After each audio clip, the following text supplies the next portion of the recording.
Welcome back to Lost in Citations. Today's guest is Dr. Ali H. Al-Houri, an award-winning applied linguist from Saudi Arabia. Dr. Ali H. Al-Houri, welcome back to Lost in Citations. Hello, and thank you for having me again. Always a pleasure. Always a pleasure to have you on the podcast. I think this is your 5th appearance, so it's almost becoming the Ali show. Yeah, so I'm happy to be back. That's right. Yeah. Did we talk about that? Do you like baseball? That's where that reference came from last time. No, I'm aware of it. What's the story behind it? So it's in the All-Star game for Major League Baseball, they have something called the Home Run Derby, where you're just essentially getting these easy pitches and then the best players are just slamming them out of the ballpark. Home runs. And so the contest is who can hit the most home runs. And so these players are hitting 20, 30 home runs during this contest. And of course, a normal home run is a big deal. So if you're at a normal baseball game, especially in the playoffs, and someone hits a home run, the announcer's going to say, back, it's a home run, right? Like that, right? But yeah. About 10 years ago, there's this bombastic announcer named Chris Berman. And he was announcing the home run derby. And so again, like I said, there's home runs being hit all the time. That's the point of it, right? And every single time he was doing this huge announcement, back. It's a home run. So I don't know, for people that knew Chris Berman, they might catch that reference, but it's really just a shout out to a home run call in Major League Baseball. Okay. I don't know. Do you have the same thing with cricket? I don't know. Cricket's maybe a bigger deal in the Middle East. I'm not sure. In some parts of Asia, but not particularly in the Middle East. Oh, okay. I saw that you went and watched a beach volleyball tournament on your social media. Yeah, it's a local thing. It's not really a big tournament or anything like that. That was kind of new. I've never seen you out and about outside of an academic conference before. You should post more of that content. Actually, I was on a business trip for a meeting. Actually, so I happened to be invited to join that sports activity. That's cool.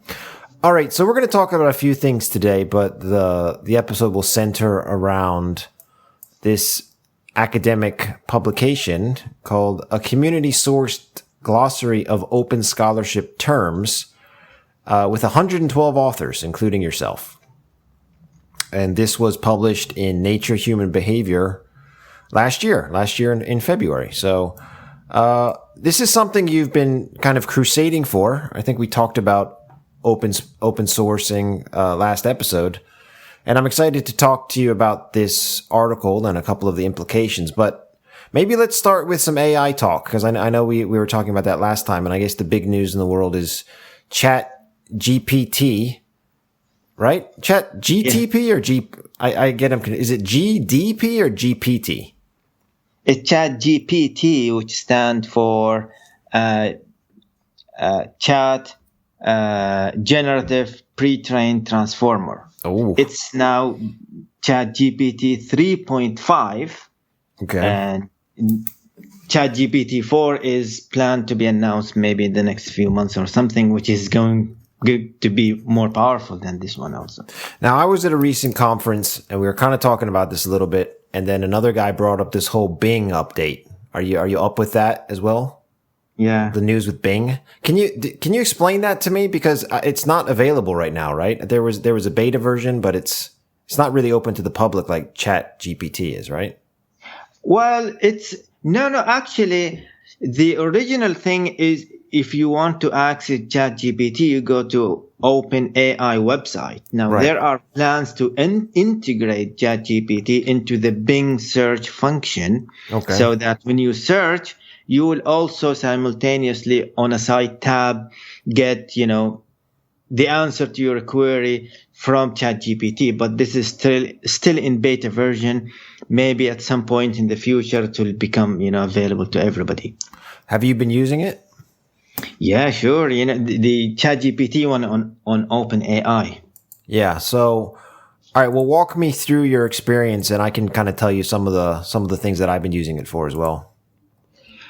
It's very good for many people, and it's just, it's a high level artificial intelligence system that can, just if you input the right command, it will instantly give you the answer, whether you are asking for specific information, whether you are asking it to write a letter to your boss saying that you are sick. For example, it will give you a nice, well-written letter. You don't have to write the letter yourself. You can just edit a few things, putting the guy's name or something, or fix a few things. So it's a game changer so far. I've been using it a bit for technical things. So, for example, how do you do the statistical analysis in the program R, and it'll give you the code for it? Or how do you do this in Excel? Which is pretty cool. I haven't used it so much for other things. There was actually a few other websites.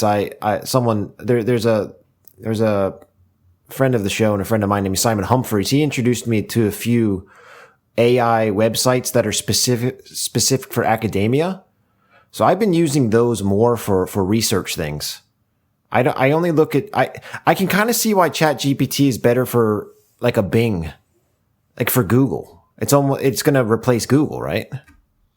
Yeah. I mean, it's probably going to dethrone Google at some point if Google doesn't catch up. Google has their own Bard system, but still not as good as ChatGPT.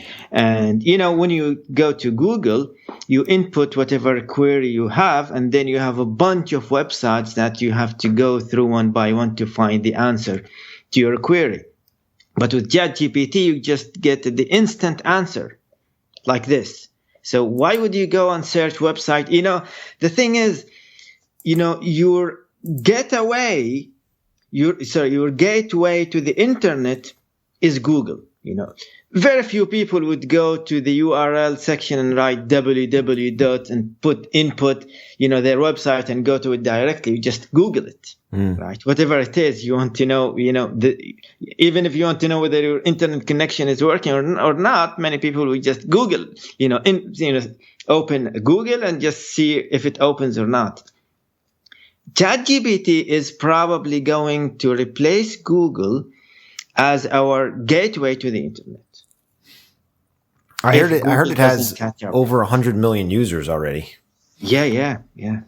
Which is a record in history. Let me just give you a couple of websites I've been using.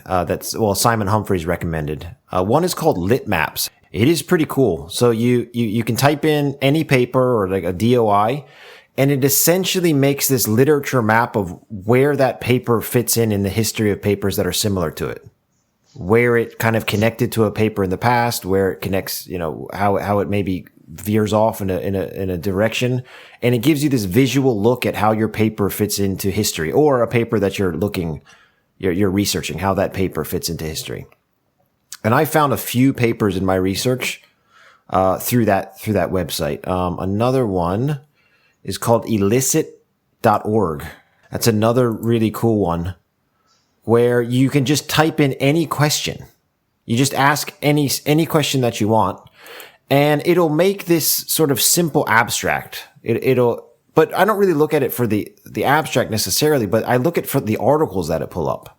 And I think it's a really powerful search engine. So if you haven't heard of those, Litmaps and elicit.org, those are really cool. I found those better for research than ChatGPT. So I personally, I think ChatGPT is really useful. But I was hearing all these things like, oh, it's going to be a game changer for research and these things. I haven't noticed that as much. Have you?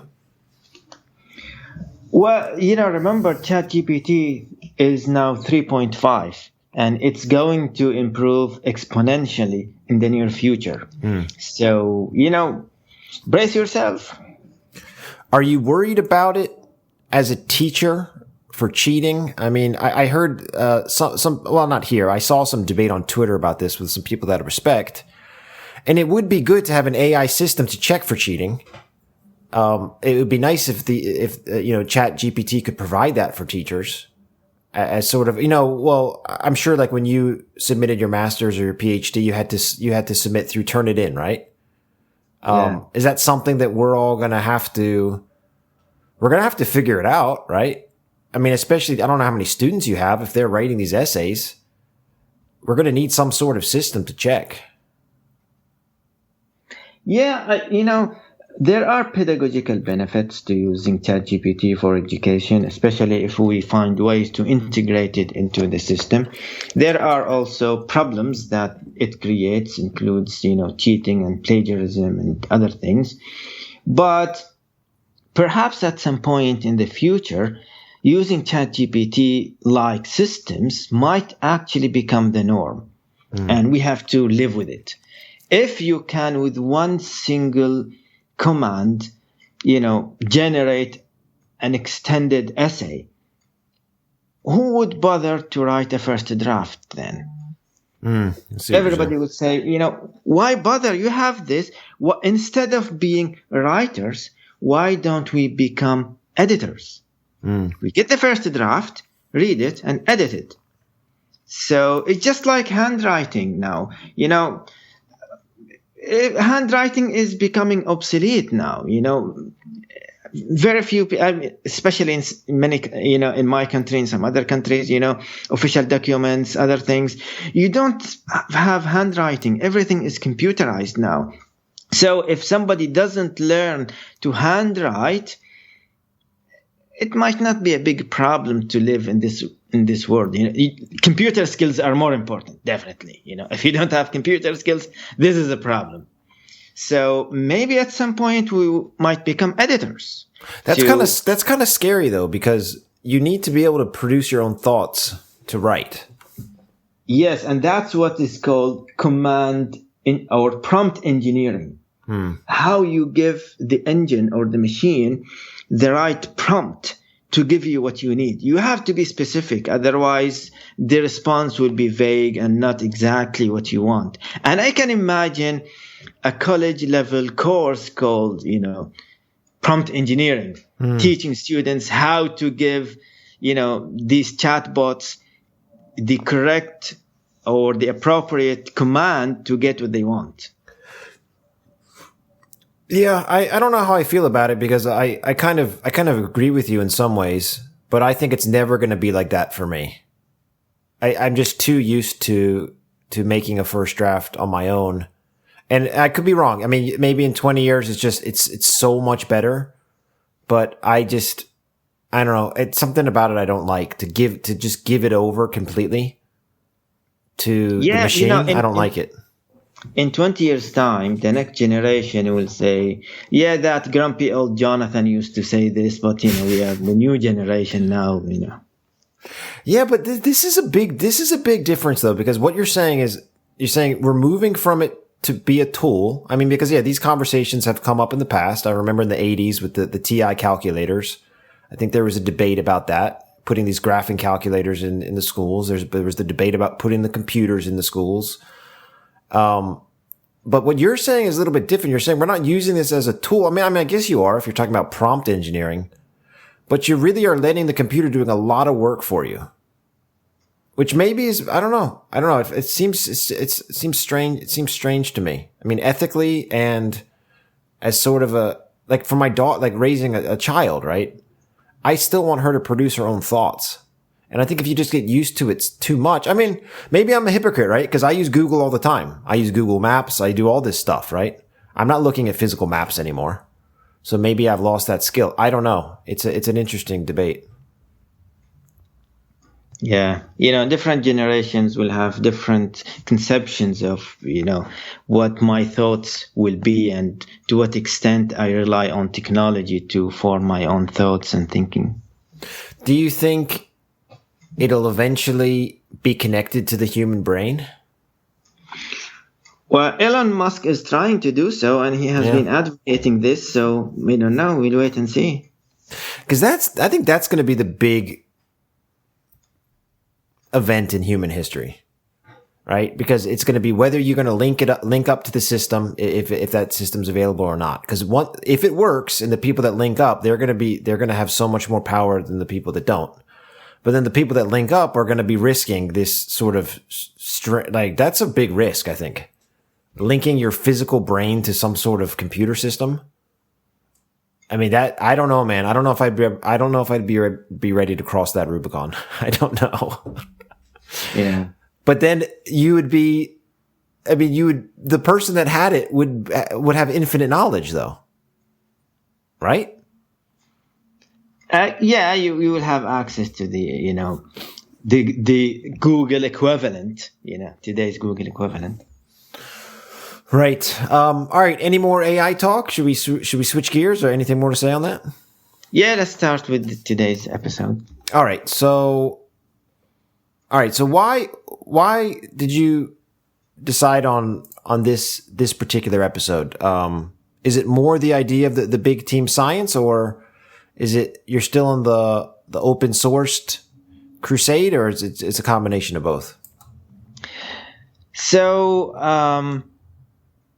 when we talk about big team science, there are actually two approaches to this. Let's call one the horizontal approach and the other one the vertical approach. Okay. For the horizontal approach, you have different teams collecting or analyzing data and pooling them into one paper at the end. And this is what happens with meta-analysis. With meta-analysis means you get a collection of papers on the same topic. You meta-analyze their results, so it's a kind of secondary analysis to come up with a final conclusion of sorts. Mm-hmm. Now, the problem with this is that meta-analysis is usually kind of ad hoc, an afterthought. Reporting procedures are not clear and the guidelines are not clear. Did they, sometimes some important aspects are not fully reported. It's just messy because you are at the mercy of what you find and what is reported explicitly in the literature. So with the horizontal approach to big team science, different people or teams collect data using a standard procedure that they agree upon previously, pool their results, and then come up with the conclusion. And the benefit of this is that you can have high power. Power means you have a large enough sample to detect an effect if there is an effect. Mm-hmm. And you can systematically vary conditions to see whether, certain conditions will have an effect on the results. Now, the vertical approach, which is the second one, is pooling expertise. So if you want to build a skyscraper, for example, you can imagine how many people will have to work on that project. And these people will have different types of expertise. Builders, engineers, electricians, plumbers, different things. People bringing this type of material, people bringing that type of material. Now, why don't we apply this to research? So people will do this. We will get experts to do, for example, the theoretical part of the paper, high level. We'll get people to collect data, high level collecting data, because it's not easy to collect representative samples of a country or different countries, for example. You have to do this random sampling of different places, how to do, different procedures to be actually representative. And then people will analyze these results, this usually big data that you get at the end, and so on and so on. So if you are working alone, you will need to be an expert in all these stages. And if you have a problem in one of these stages only, this will be a big limitation to your research project. So, currently, in many fields, they are moving toward this collaboration approach. Why do you have to keep up to date with every single statistical advance when and keep abreast with every single theoretical advance in your field, and with this and with that? So why don't we collaborate with different people who have different expertise, make it more efficient? I like that. I mean, that's that topic has been brought up on the previous show when we were talking about psychologists doing applied linguistics research, or applied linguistics people doing psychological research. I mean, that's something that you've been sort of championing for a long time, this idea of interdisciplinary research. So how did you get approached by this team, this big team? So this team is part of what's called FORT, which stands for Framework for Open and Reproducible Research Teaching. Mm-hmm. And this project, the purpose of this project was to create a glossary or a dictionary of open terminology related to open science. And this terminology is growing by the day. You hear things like p-hacking, harking, carking, parking, and other things, new things. And these are genuine terms that are, that we list and explain in the paper. So just briefly, p-hacking means, you want to get something significant at 0.05, for example. There are techniques that you use in order to maximize your chance of getting it significant, even if, you shouldn't get it significant. There is harking, which stands for hypothesizing after the results are known. Right. There is carking, which is critiquing after the results are known. And, normally, if you want to critique something, you should critique it based on methodology. Is this the way you should do it or not? But if you change your critique based on the results and then criticize the methodology, it shouldn't be like this, right? You should first decide whether this methodology is okay or not, and then we accept the results. If you still have problems, then you propose a different methodology. That's how it continues. There is parking, pre-registering after the results are known. Pre-registration should be pre-registration happens before. Then some people might, pre-register afterwards. So you get these things and you learn a lot from these things because, sometimes people are doing something, but it doesn't have a label. So once you have a label on it, and explain whether, it's a good thing to do or not a good thing to do, then people will understand this. This will raise awareness. So as another example, the first entry in this glossary is abstract bias. And this means usually when people write the abstract of their papers, they are under pressure to impress the editor and the reviewers, highlighting why their paper is significant enough for the journal to accept it, which is kind of okay. But the problem is, in order to impress the editor and the reviewers, they highlight, what they consider interesting, which are usually the significant results. In the body of the manuscript, they might still fully and transparently report everything, not hide anything under the rug, especially non-significant results, but they may not report it in the abstract itself. Now, why is this a problem? It's a problem because when you do a meta-analysis or a systematic review, search is typically limited to the title, the abstract, and the keywords, not the full paper, because you can't do this, just get too many results.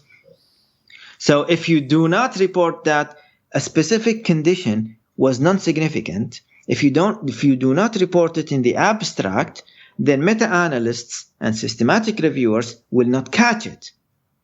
And on the other hand, if other people do get that specific condition significant, they will report it in their abstracts and you will catch it there. So you will say every time it's reported, it is significant, right? This leads to bias. So, yeah, this also creates awareness that the abstract should represent, all important results. Important doesn't mean significant. Even if it is something not significant, it should be reported in the abstract if it is related to the main theme of the paper. Well, I mean, this is what we kind of talked about before. In my opinion, the thing that would solve all of these issues is mandatory pre-registration. Because I was reviewing a paper a couple months ago, and it's kind of similar to what you're saying. When I read the abstract, I said, this is going to be great. It's very clear. It's very easy to read. I see exactly what they wanted to do. But then I started to read the paper, and I could say, wait a second, your aims aren't matching, but it's in the abstract. Yeah. Right? It's like, it's not the same. And I made that comment. I said, it's very misleading what the aims were. Can you please clarify your aims? And if your aims are actually this, then you need to go back and change this. And after listening to you just now, that's probably what happened. The abstract was written in a certain way to make it look sort of clean and easy to read, but it was misleading. Yeah. Right. We also work on another, big project. It has been now accepted for publication. The title was Multidimensional Signals and Analytic Flexibility: Estimating Degrees of Freedom in Human Speech Analyses. And briefly, the question that this paper we were addressing in this paper was if you say, pass me the blue banana. It's a typical sentence, nothing unusual about it. But if the banana happened to be blue, for example, are you going to say, pass me the blue banana with a higher pitch on blue because it's unusual? Or are you going, pronounce it just like you pronounce a blue banana? Now, this is a simple question. And in that paper, the task was to answer this question. Does the pitch change when the adjective-noun combination is atypical? Mm-hmm. So, and what happened in this team was, some researchers collected data from people speaking, saying these sentences with typical and atypical word combinations. And our task was to analyze this data and answer that question. Until now, this might sound simple, but the actual process is very long. First, you have the raw recordings. You have to input them into a specialized software. And then you have to segment this in order to decide on these combinations of interest. And then you have to measure the latency in order to decide on the pitch level. And then get this latency and move to the next step, which is the statistical analysis. You have to decide on how to analyze this, what statistical procedure you do, how to handle outliers, how to normalize things, how to do this and that. Then finally analyze it and answer the question.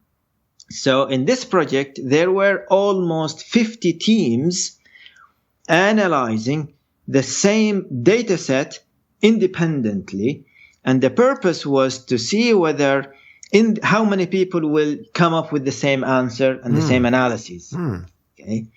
And there is significant variability, a lot of variability because of the different process steps and the long process that you have to go through. So this is a problem. If there is no, you get the same data set. If you think about it, this is the same data set. If you give it one team, they will come up with a different answer.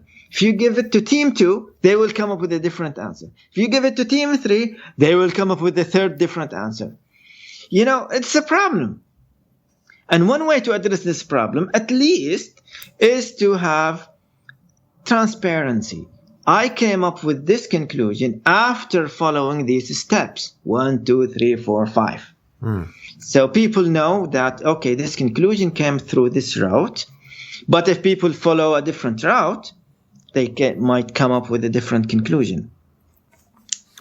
All right, let's head back to the big team science. Now, when did you get approached for this project? And maybe that can also lead into the next question. How common is this in our field? I guess. So this project, I think it was in 2019, and the original, 2 years before that, a psychologist called Christopher Chartier, this is how you pronounce it? I'm maybe. Not sure.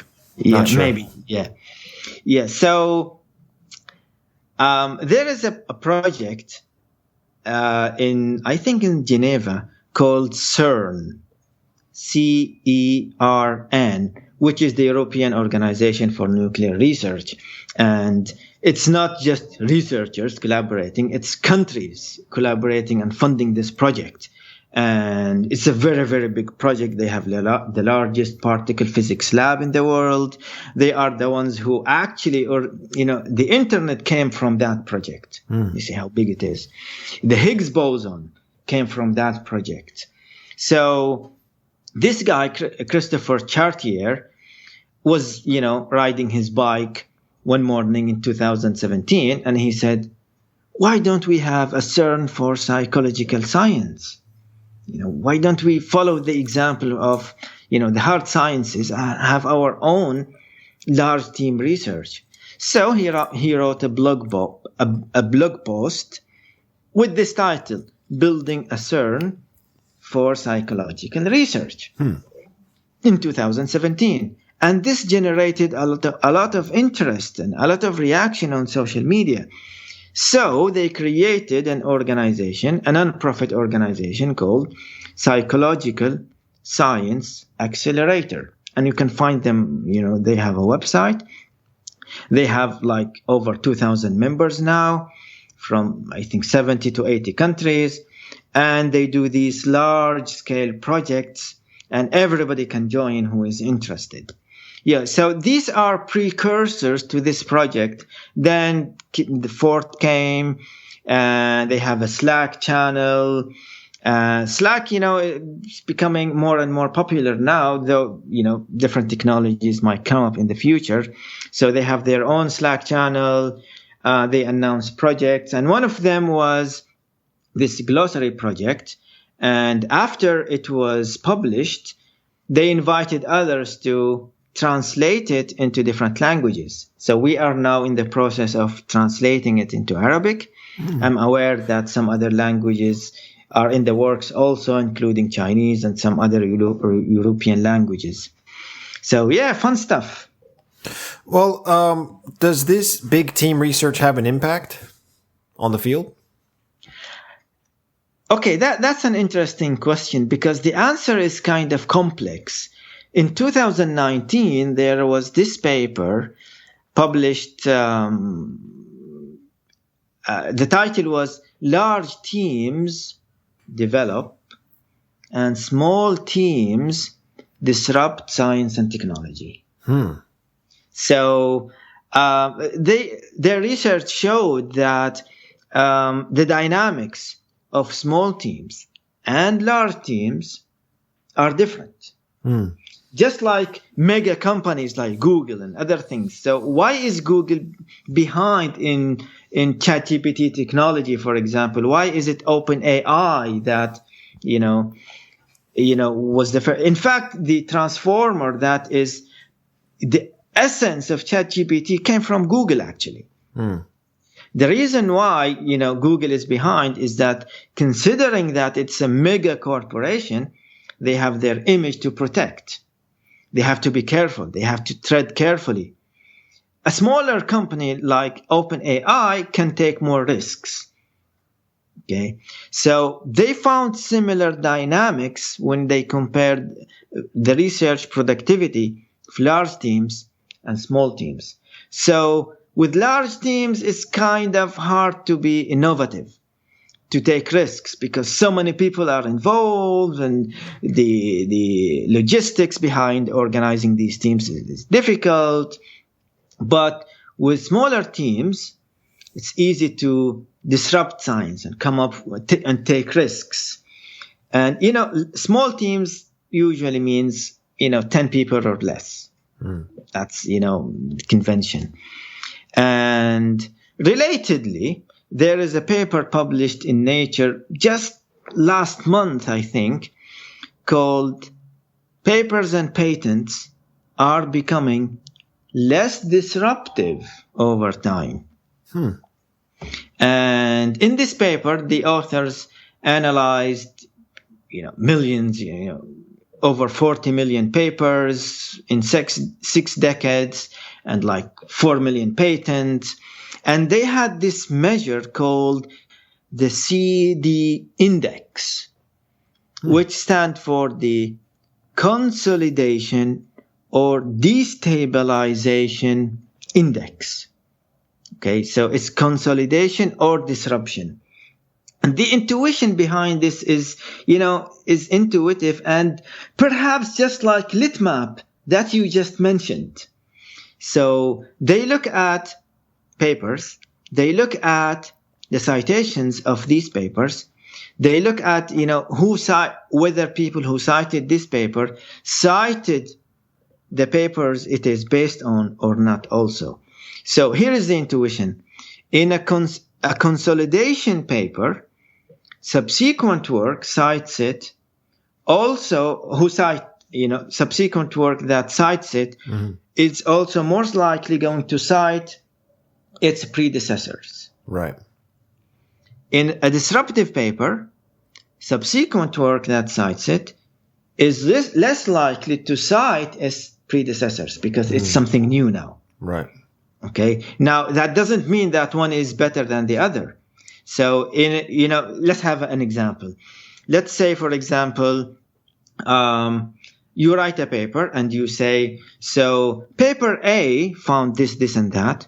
Paper B found this, and that. Paper C found this, and that. Therefore, combining all these, here is an integrative framework built on these papers. Mm-hmm. Okay, that's a consolidation approach. Now, people who cite your paper are more likely to also cite the other papers that it is built on, right? Now, a disruption paper would say, paper A found this and that, paper B found this and that, paper C found this and that. However, in contrast to all these, I'm going to present something different. Here is my framework. Okay. Now, if people take your paper and like your paper, they will start citing it, but not cite the other things, it was built on because it's contrary to them. You are kind of contradicting them, presenting something different. Okay, that's disruption. And again, we want consolidation and we want disruption. Both are okay. Both are useful to science. Sometimes we need this, sometimes we need that, depending on context. Now, in this paper, they found that there is a consistent decline in all fields they found in disruptive papers and patents, which is kind of, for over 6 decades. Now, they said, well, maybe there are problems with citation and other things. They considered other possibilities. So they had some other measures. They analyzed the language used in abstracts and titles. And they also found that there was a decline in the diversity of words used over time. People are kind of using more and more similar language over time. Then they also measured combinatorial novelty, as they call it, which is a typical combination of words, not just individual words. They also found a decline in the use of atypical combinations of words, which might also be an indication of being, like everybody, being less disruptive. What is interesting was that when they looked at the sheer number of disruptive work, not the percentage, it was actually consistent over time, and which they call the conservation of the absolute number of disruptive work. So the output of research, the raw output of research is increasing year by year, but the amount of disruptive work is still consistent, is not increasing with this increase, which is kind of interesting. You get the idea? Yeah, that kind of makes sense. I mean, again, this goes back to another conversation we've had about journals, right? So with journals now, they try to interpret it. So one interpretation was maybe with journals and papers, there is so much to read, so that there might be more disruptive research, but because it's so much to read, it might get lost. One interpretation is the low-hanging fruit interpretation. There is less low-hanging fruit, which is kind of debatable considering this consistency. One interpretation is the increasing specialization of research. So now there are narrower and narrower domains, and so people don't read what other people in other domains are doing. So they cite their own, people in their own domains, for example. But still, other interpretations include, the push for publish or perish. People are pushed to just publish quickly. And if you publish a lot and more frequently because of your institution, you don't really have the chance to stop and think deeply about knowledge. You have to publish quickly. And, nowadays, we don't hear of these stories that we used to hear about that scientist who sat in their lab for 2 or 3 years working on that project until they finally cracked it and published that paper that changed science. If somebody does this now, they will be fired because, where's your publications? Why didn't you publish? They can't wait. Deans don't wait these days. But there's another factor, which I think we've talked about before. Quint Ogle-Baldwin, he was on the podcast a few months back, and he was talking about when himself and Luke Fryer were kind of coming up and they were trying to publish in the motivation world. They kept on getting feedback from these journals about certain things in their papers that they said, well, why are you trying to look at it this way? We already have an established framework. And they had to keep sort of fighting to say, okay, we accept that framework and I think that's fine, but there's other ways to think about it. So I think, especially when you're kind of coming up, it takes a little bit of courage or, I don't know, stubbornness in some ways to say, okay, well, I get it. All of these people are citing this framework, but I want to go in a different way. We're looking at this in a different way. Where maybe it's also coming from the journals where they're saying they don't want to be a disruptive journal, right? It can come from the top as well. This is the thing I was just referring to. If you want to be disruptive, there is always a risk that you may not succeed. Mm-hmm. Okay, you have to take this risk.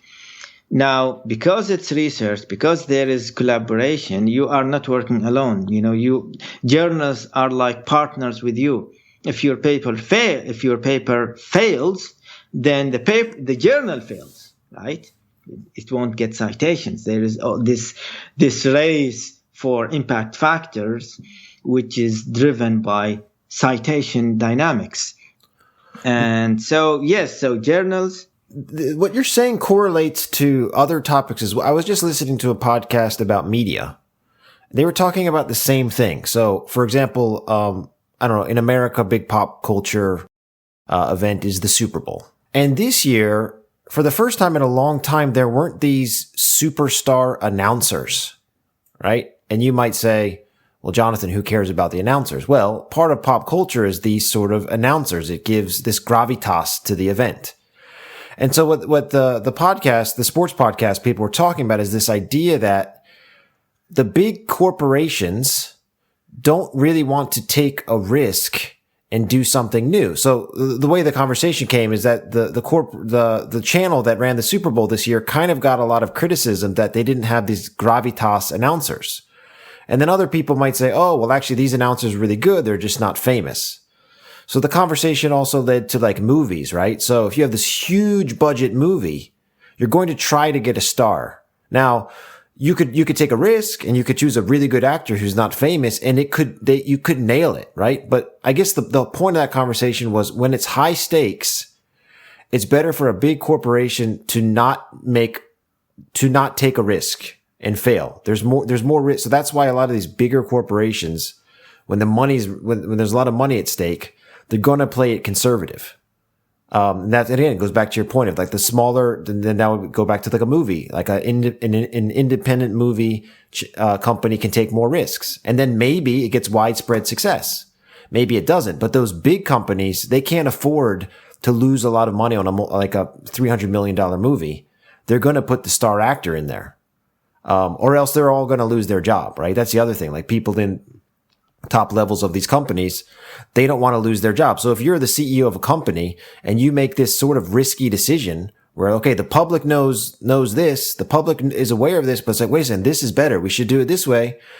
Now, if you succeed and you took that risk and then you're going to be great for a long time, but the odds are if it doesn't work out, you're going to get fired. So there's almost a motivation to be conservative the more powerful you get. Does that make sense? So let's link this back to academia and specifically with the grants, for example. If you submit a grant proposal to a big granting agency, they have specific criteria before they give you this grant. And some of these criteria include looking at your CV, what publications you have made. Are you a superstar? Going back to can we trust this person with the money? Can we trust this person or not? Have they managed money before? Yes. And is this proposal in line with current knowledge and publications, or is it going in a different direction?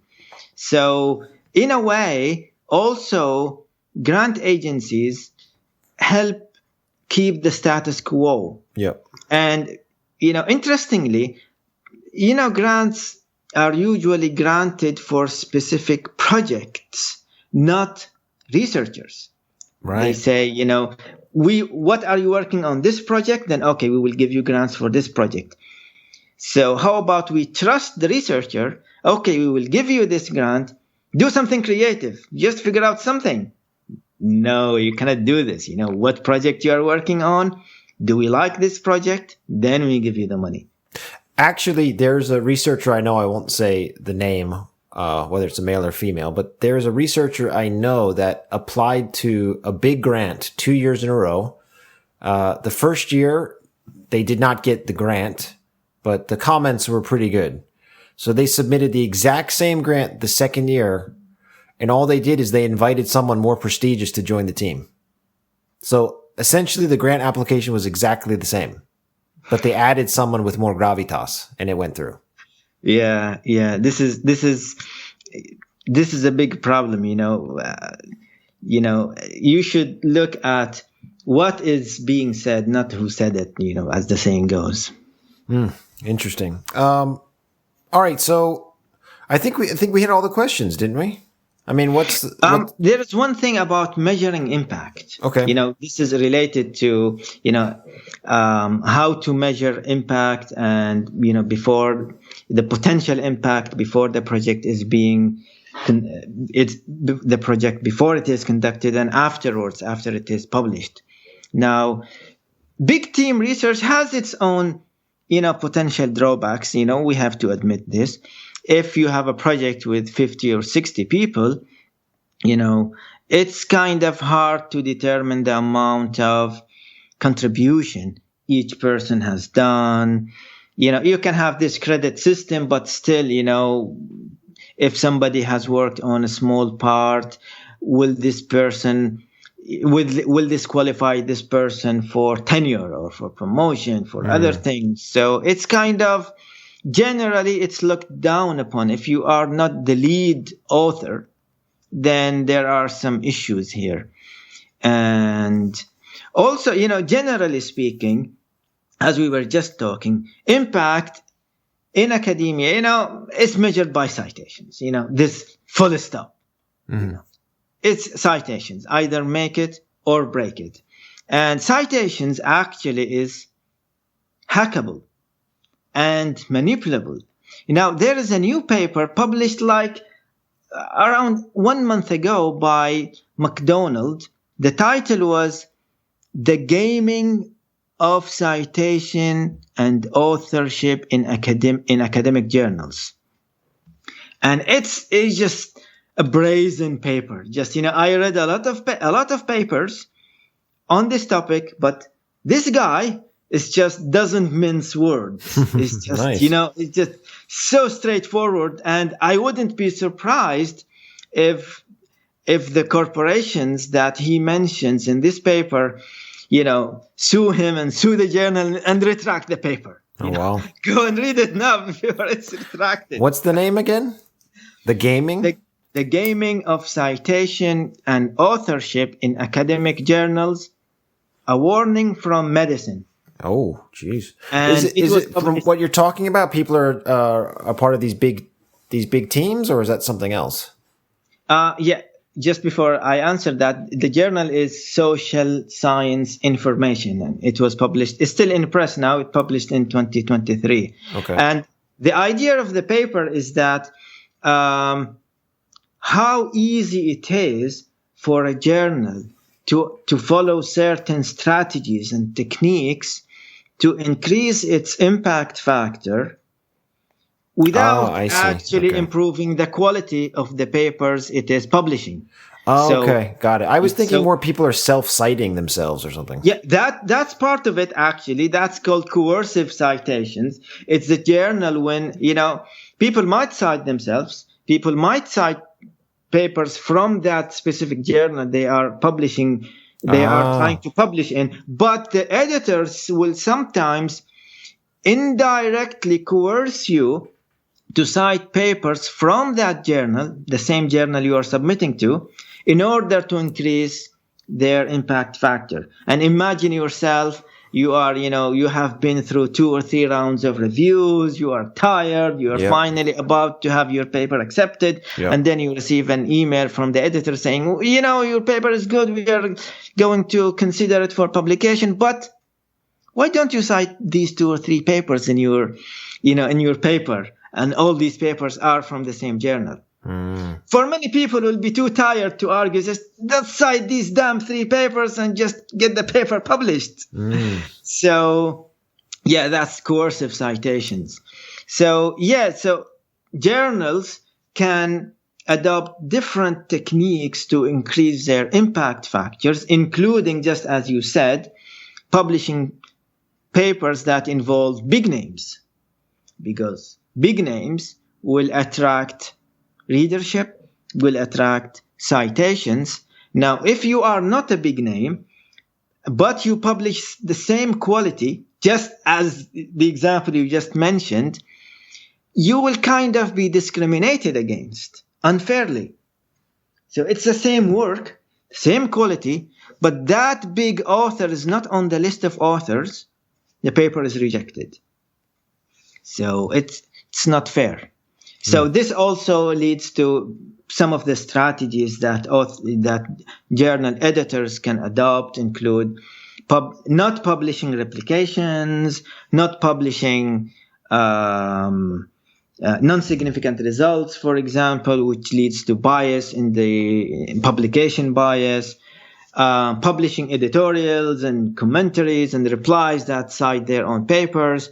So there are so many tricks of the trade that editors can use, which can be called questionable editorial practices, to improve their impact factors. So it's very easy to hack, actually. Impact factors are not that sacred quality assurance stamp that people take it to be.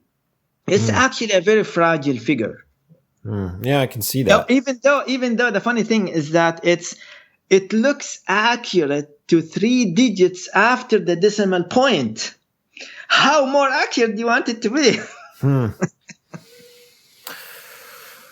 Yeah, I don't know. It's funny because I guess it depends on your field, right? So the things that I'm reading or the things that I'm researching may be different than someone else, right? So I'm really focusing on the themes that I'm working on. And to be honest, maybe call me naive, I when I'm reading and doing research, I tend not to even consider what journal it's in. And I've read a whole lot of papers. Some of them are in impact journals, some of them are not. But you can generally tell if the writing is good or if it's helpful. And there's a wide range. I found a wide range. I don't necessarily think that some of these journals, these articles that aren't in the impact factors don't have value, so to speak, right? So, yeah, I mean, that's a different conversation, of course, but, and that's really subjective, but I feel like you can read a good paper and it's like a brand, right? So it's not like I read a good paper and then look in the back and say, oh, this isn't Coca-Cola. Oh, this wasn't good. It's never like that for me. I don't know, but maybe other people look at it differently. I don't know. Yeah. It's, academia is, a social enterprise. A lot of factors go into the production and the assessment of impact and all this happens behind the scenes. It's not the objective reality that outsiders might think it is. Well, and the other thing that you kind of intimated, this idea, like, let's say that you really wanted to get published in the Modern Language Journal back in the day, or I don't know, is it still an impact? Is it still a really powerful journal? I'm not really sure. But the idea is what you would do is you would read the Modern Language Journal every month obsessively. Right? And you would be in that world. And so by the time you submitted to the Modern Language Journal, you got the formatting down, you're citing it. Like, it would almost be it's the reverse of what you're saying, right? We got top down and we got bottom up, right? So the bottom up side from the author would be, okay, well, I want to match this journal's format. I want to match this journal's vibe. I want to match everything. I'm definitely going to do that, right? And then you got the top side, which you mentioned, where the journal says, well, you need to make sure you cite these past couple issues, or else you're not really fitting inside of our journal's aims or themes or whatever. So it kind of makes sense that you could perpetuate this thing, this powerful journal, right? You got to get in there to get your impact factor, to get your own name up. So yeah, I don't know. It's an interesting topic. If these citations are genuine and you feel that the certain papers published in the Modern Language Journal are relevant to what you are talking about, then it's just perfectly normal to cite these papers. But if it is just citation stuffing and padding your paper to suck up to the editor, then that's a different story. Right. And then you get some of these arguments or discussions online where you have academics like yourself. And I'm not saying you said this, you might have, where academics complain about that they're being misrepresented in these citations. Like, sometimes someone will be cited and they'll say, wait a second. I appreciate that you cited me, but that's not really what I was saying. Yeah. This reminds me, actually, one of the findings in that Nature paper, papers and patents are becoming less disruptive. They found that the amount of citations to the top 10 papers and patents increase over time. That makes sense. So more and people are citing that, if it's a top scholar or top researcher, they will be cited, Sometimes they might not be relevant, but, for many people, when they start the introduction, for example, of their motivation paper, they will say, Dornier said this, and that, and then start the paper, even though what comes afterwards has nothing to do with Dornier's work. It's just called ceremonial citations. And this happens, for example, in sociology. People cite Giddens, for example, in the introduction ceremonially, and then continue the paper on something completely irrelevant to what Giddens has done, for example.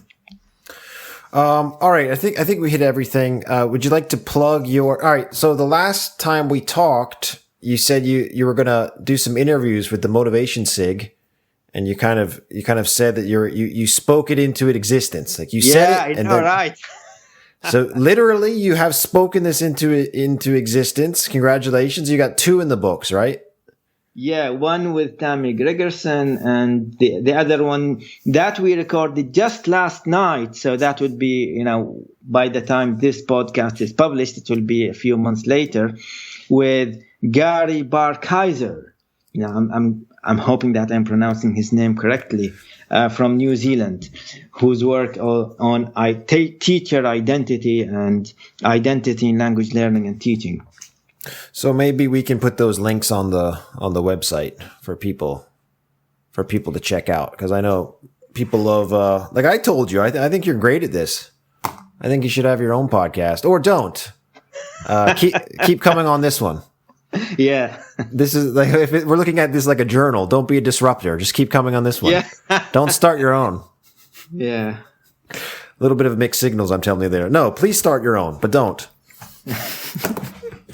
No, I think that's cool. Is that something you want to do, what, maybe 4 or 5 times a year, or you haven't really thought about that? Just kind of whenever you get the urge? Well, we are just starting now, and our plan is to have do it once every 1 or 2 months and see how things go, whether we have the stamina to continue or not. What's it like being on the other side of the mic, where you're the interviewer? Much easier.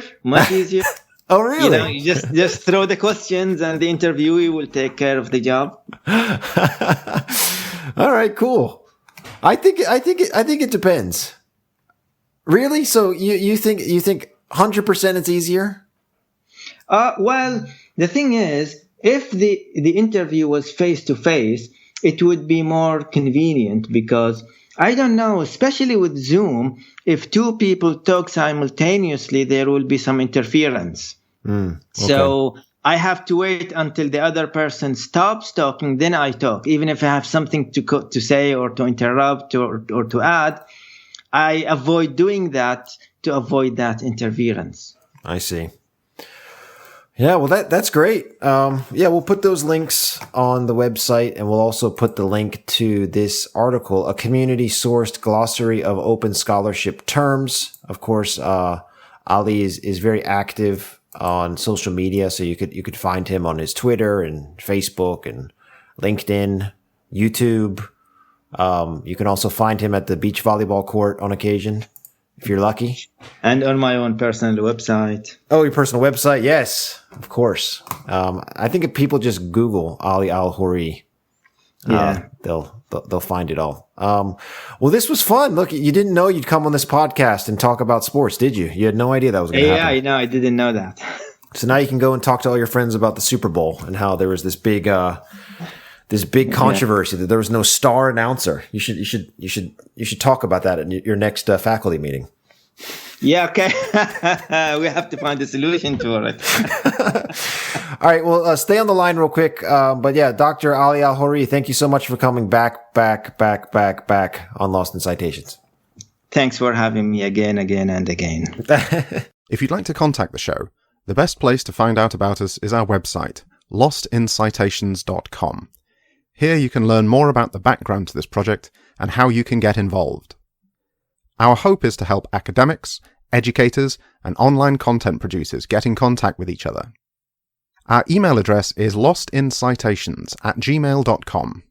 We also have Facebook and LinkedIn pages. Please rate and comment on the sites you use to download your podcasts. It helps us reach more potential listeners. But probably the most helpful thing you can do is, if you like our content, recommend it to a friend and let them know what we're trying to do. Thank you very much.